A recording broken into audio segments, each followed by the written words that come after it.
ગુજરાતમાં સ્થાનિક સ્વરાજ્યની ચૂંટણીનો ખરાખરીનો જંગ હવે જામ્યો છે અને આ તમામ ચર્ચાઓની વચ્ચે હવે છોટુ વસાવાનું એક નિવેદન સામે આવ્યું છે, જેણે સમગ્ર આદિવાસી વિસ્તારમાં રાજકારણ ગરમાવી દીધું છે. શું છે સમગ્ર મામલો, એની વિગતે ચર્ચા કરીશું. નમસ્કાર, હું છું ઉજ્જવલ અને આપ જોઈ રહ્યા છો નિર્ભય ન્યૂઝ. નર્મદા, ભરૂચ અને તેના આજુબાજુના વિસ્તારમાં ખાસ કરી અને આજે કોઈ પણ દિગ્ગજ નેતાઓ હોય, એ પછી ચેતર વસાવા હોય, મહેશ વસાવા હોય, તમામ લોકો છોટુ વસાવાને પોતાના ગુરુ માને છે. અને હવે છોટુ વસાવાએ સ્થાનિક સ્વરાજ્યની ચૂંટણીને લઈને એક મોટું નિવેદન આપ્યું છે. છોટુ વસાવા દ્વારા સ્થાનિક સ્વરાજ્યની ચૂંટણીને એક નાટક કહેવામાં આવ્યું છે અને કહેવામાં આવ્યું છે કે લોકશાહી જેવું કશું રહ્યું નથી. મનરેગા કૌભાંડ કે પછી કોઈ પણ બાબત હોય, ભાજપના નેતાઓએ અનેક કૌભાંડો કર્યા, પરંતુ આમની સામે કોઈ પણ કાર્યવાહી નથી કરવામાં આવતી. ને ખાસ કરી અને ભાજપને અહીંયા છોટુ વસાવા દ્વારા ક્યાંક ને ક્યાંક આડે હાથ લેવામાં આવી છે. વધુમાં સમગ્ર બાબતને લઈ અને છોટુ વસાવાએ શું કહ્યું એ પણ સાંભળી લઈએ. ગુજરાતની જે સ્થાનિક ચૂંટણીઓ થઈ રહી છે, એક જાતનું નાટક જ છે. લોકો બિચારા લાચાર છે, બધા લોકો એમનાથી વિરુદ્ધ છે.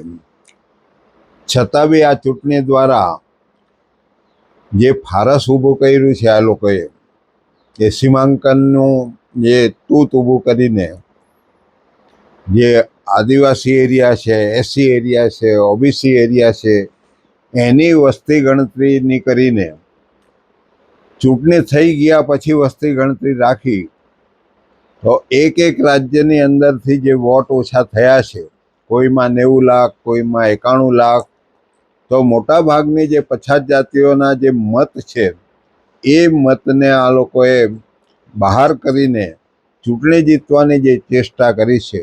અહીં લોકશાહી જેવું કંઈ છે જ નથી. કેટલી બધી યોજનાઓ, નરેગા યોજનાની અંદર બચુ ખાબડ જેવો ગુજરાતનું આખું બજેટ ખાઈ ગયો, છતાં એને કશું નહીં. ભરૂચ જિલ્લાની વાત કરીએ તો ભરૂચની અંદર પાર્ટીના તે વખતના પ્રમુખ જ પૈસા લે કરોડ ઉપર આના નરેગાના, તો એનું નામ નહીં આવે. લોકશાહી જેવું અહીંયા આગળ કશું છે જ નથી ગુજરાતની અંદર ને દેશની અંદર. આપણે તો લોકશાહી જેવું નેપાળની અંદર જે સરકાર બની અત્યારે, એવા સરકારનું આગમન ભારતની અંદર થાય તો જ લોકોને ફાયદો થઈ શકે છે, તો જ લોકોનો અવાજ ત્યાં સુધી પહોંચી શકે છે. બાકી એને કોઈ પહોંચાડી શકે એવું નથી. ઈવીએમની અંદર સેટિંગ કરીને આ બધું બેઠા છે એ લોકો. મતદાન જે શબ્દ છે, મતાધિકાર હોવો જોઈએ. દાન એટલે પાછું નહીં લેવાની શરતે આ લોકો એમ કહે છે કે તમને દાન આપી દો છો મતનો, અમે જે કરીએ તે ખરું. પણ લોકોએ બી સમજવાની જરૂર છે, આ સંવિધાનિક શબ્દ નથી. જે મતાધિકાર વાપરવો જોઈએ ને એ લોકોને કોઈ દિવસ મત જ નહીં આપવો જોઈએ. બેલેટથી ચૂંટણી એમની તાકાત હોય તો બેલેટથી ચૂંટણી કરવી જોઈએ ગુજરાતની અંદર.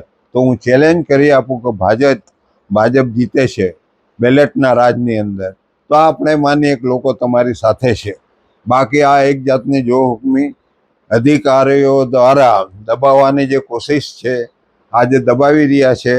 કેટલાય ફોર્મ એ લોકોએ ઊંચકી જઈને ભરી દીધા છે. એને મુક્ત ચૂંટણી આ ગુજરાતમાં કોણ કહે, મારે એમ કહેવું છે. એક જાતની ઇજારાશારી દબાવી દેવાની વાત છે.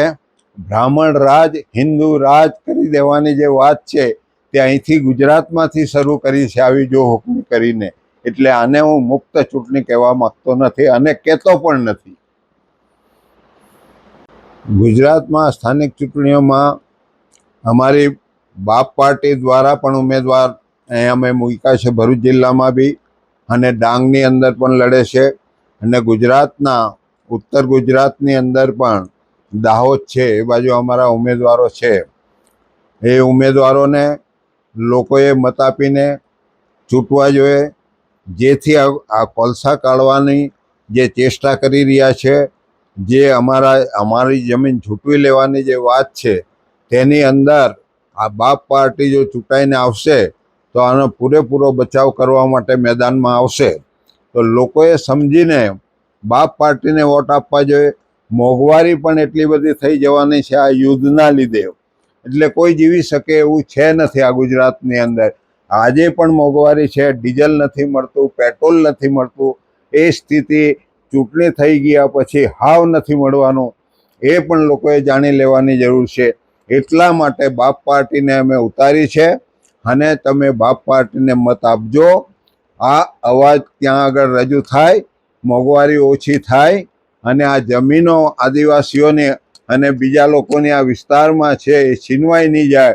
નર્મદા નદીને નર્મદા મૈયા કહીને જે નખો જ વાળી દીધું છે, એમાં પણ અમે એને અટકાવવા માટેના પ્રયાસો અમારી પાર્ટી કરશે. એટલે લોકોએ એની અંદર વોટ આપી અને આને વિજય બનાવો. તો આવી જે બદમાશ પાર્ટીઓ છે એને અમે જાકારો આપી શકીએ. લોકોને કહેવા માગું છું, તમે મત આપીને એને જાકારો આપો, એ વાત હું કરવા માગું છું.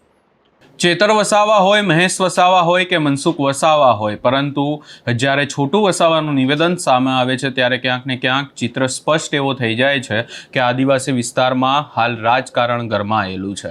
અને આ તમામ ચર્ચાઓની વચ્ચે તેમના દ્વારા જે બાપ પાર્ટી છે, એમની પાર્ટી છે, તેમના માટે પણ ક્યાંક ને ક્યાંક લોકોને અપીલ કરવામાં આવી છે અને કહેવામાં આવ્યું છે કે જે બાપ પાર્ટી છે એને પણ લોકો મત આપે.